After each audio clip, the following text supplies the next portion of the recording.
I am the Tofu Golem. Please enjoy the video. You begin by acting fast.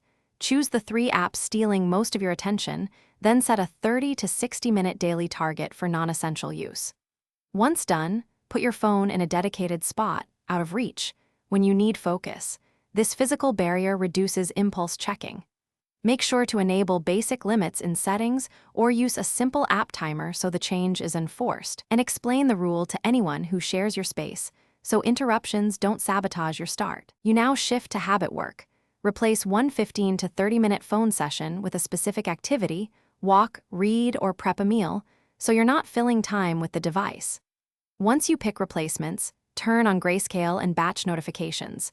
Fewer colorful cues mean fewer distractions. Make sure to set 2 fixed phone check windows each day and use a timer to stop at the scheduled end. This structure trains your brain to expect limited access and reduces mindless scrolling over weeks. You finish by locking in the routine. Review your progress weekly, adjust limits, and swap activities that don't stick. Once stable, slowly relax a rule if it's sustainable, or tighten it if you regress. Shorten prompts by half to regain control quickly. If things go wrong, don't hesitate to remove the single most problematic app for a week. This is a strong, temporary fix that resets habit loops and makes long-term change far more achievable. So use it without guilt. Thanks for watching. Consider subscribing if we helped you today.